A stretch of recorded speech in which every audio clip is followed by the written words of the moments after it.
नमस्कार, मैं हूं कंचन और आपने देखना शुरू कर दिया है गोपालगंज की खास खबर को पब्लिक टाइम्स पर।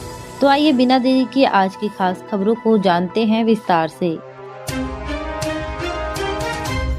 गोपालगंज पुलिस ने मतगणना के दिन एक बड़ी आपराधिक साजिश को नाकाम करते हुए कुख्यात फहीम सिद्दीकी उर्फ बाबर को हथियारों के जखीरे के साथ गिरफ्तार कर लिया। नगर थाना पुलिस तुरकाहा मोड़ पर वाहन चेकिंग कर रही थी, तभी संदिग्ध अपाची बाइक को रोका गया। तलाशी में बाबर के पास से देशी कार्बाइन पिस्टल, 10 जिंदा कारतूस और चाकू बरामद हुए। एसपी अवधेश दीक्षित ने प्रेस कॉन्फ्रेंस में बताया कि बाबर शहर में एक हाई प्रोफाइल व्यक्ति की हत्या करने की नीयत से आया हुआ था और सुरक्षा व्यवस्था को चकमा देने की कोशिश कर रहा था, लेकिन सतर्क पुलिस टीम ने उसे मौके पर ही दबोच लिया।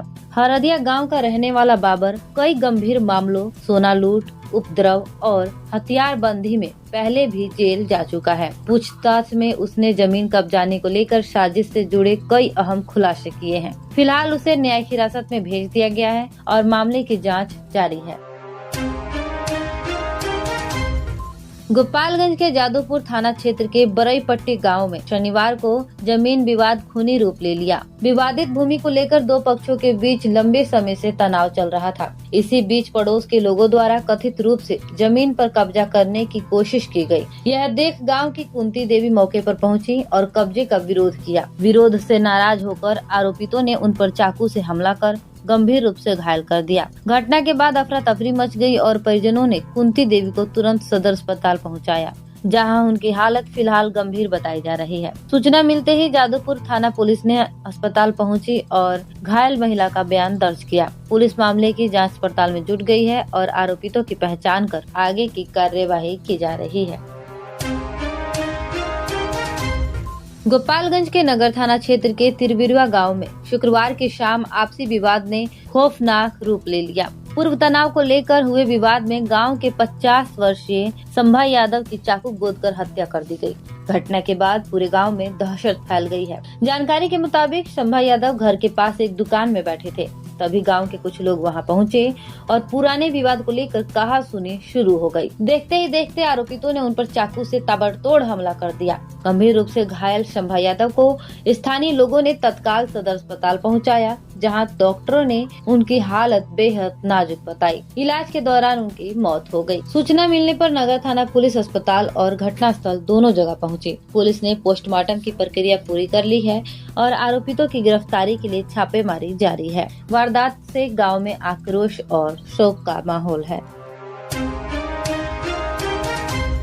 गोपालगंज के जादूपुर थाना क्षेत्र के दियरा इलाके में पुलिस ने शनिवार को बड़ी कार्यवाही करते हुए भारी मात्रा में अवैध शराब बरामद की। गुप्त सूचना के आधार पर की गई इस छापेमारी में नदी किनारे छुपाकर रखी गई 360 लीटर शराब मिली, जबकि तस्कर मौके से फरार हो गए। पुलिस के अनुसार तस्कर यूपी से शराब की खेप लाकर बाइक के जरिए सप्लाई करने की तैयारी में थे। थाना अध्यक्ष राधा मोहन पंडित ने बताया कि सूचना मिलते ही पुलिस टीम ने तुरंत मौके पर पहुंचकर इलाके की घेराबंदी की। जांच के दौरान बड़ी मात्रा में शराब तो मिल गई, लेकिन तस्कर अंधेरे का फायदा उठाकर भाग निकले। फरार आरोपितों की पहचान कर ली गई है और उनकी गिरफ्तारी के लिए लगातार छापेमारी की जा रही है। पुलिस की इस कार्यवाही से दियरा क्षेत्र में अवैध शराब कारोबारियों में हड़कंप मचा हुआ है।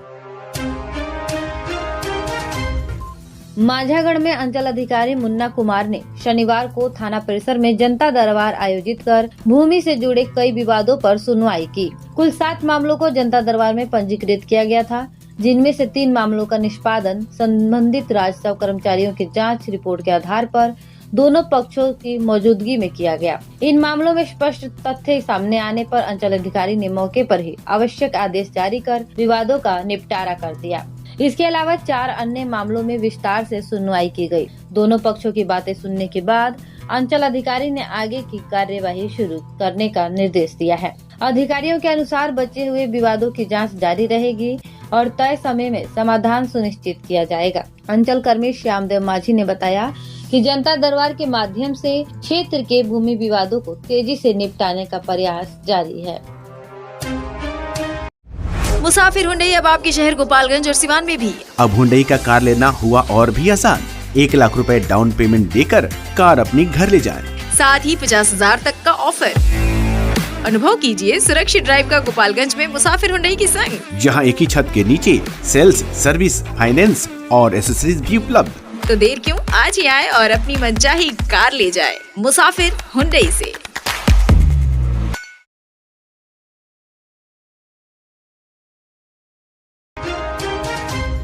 माझागढ़ गोपालगंज में इस बार चुनावी नतीजों ने इतिहास रच दिया। बरौली विधानसभा सहित जिले के सभी 6 सीटों पर एनडीए ने शानदार प्रदर्शन करते हुए महागठबंधन का पूरी तरह सफाया कर दिया। जिस जिले से पति पत्नी मुख्यमंत्री रह चुके हों और पुत्र उप मुख्यमंत्री, वहां महागठबंधन का खाता तक न खुलना मतदाताओं का स्पष्ट संदेश माना जा रहा है। जनता ने परिवारवाद को नकारते हुए विकास पर भरोसा जताया है। जिले में एनडीए प्रत्याशियों को मिले भारी जन समर्थन ने साबित कर दिया कि लोगों ने सबका साथ सबका विकास की नीति पर विश्वास किया। बरौली से जदयू उम्मीदवार मनजीत सिंह की बड़ी जीत ने जिले से एनडीए की बढ़त और मजबूत कर दी है। जीत की घोषणा के बाद समर्थक पटाखे फोड़ते दिखे और एक दूसरे को मिठाई खिलाकर बधाई देते रहे। जिले में चुनावी उत्साह और जश्न देर रात तक जारी रहे।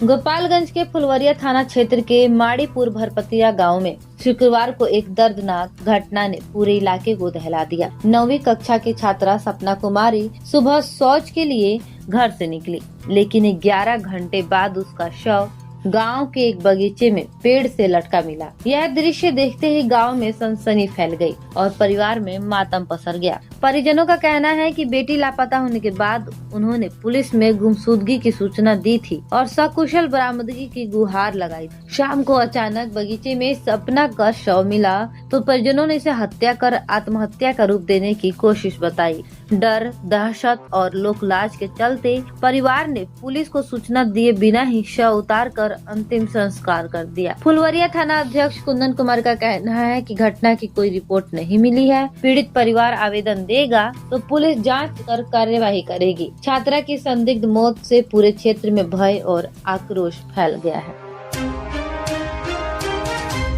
गोपालगंज में 15 से 21 नवंबर तक न्यू बॉर्न वीक अभियान चलाया जा रहा है, जिसका उद्देश्य नवजात शिशुओं की मृत्यु दर में कमी लाना और जन्म के बाद शुरुआती 28 दिनों में शिशु सुरक्षा सुनिश्चित करना है। राज्य स्वास्थ्य समिति के कार्यपालक निदेशक सुहर्ष भगत ने इस सप्ताह के लिए दिशा निर्देश जारी किए हैं। स्वास्थ्य मंत्रालय और राष्ट्रीय स्वास्थ्य मिशन भी इस अवधि में विशेष गतिविधियाँ चला रहे हैं। अभियान की theme newborn safety every touch every time every baby रखी गई है, जिसका लक्ष्य परिवारों को सुरक्षित नवजात देखभाल के प्रति जागरूक करना है। आशा और एएनएम कर्मियों को घर घर जाकर नवजात का तापमान, स्तनपान, वजन और संक्रमण के लक्षणों की जांच की जिम्मेदारी दी गई है। SRS 2023 के अनुसार राज्य की नवजात मृत्यु दर 18 प्रति 1000 है, जिसे 2030 तक 12 प्रति 1000 तक लाना लक्ष्य है। अभियान के तहत परिवारों को साफ सफाई, स्तनपान, ठंड से बचाव और संक्रमण के लक्षण पहचानने जैसे महत्वपूर्ण मुद्दों पर जागरूक किया जा रहा है। तो यह थी आज की खास खबर में अपना साथ बनाए रखने के लिए आपका बहुत बहुत धन्यवाद। आपका दिन मंगलमय हो।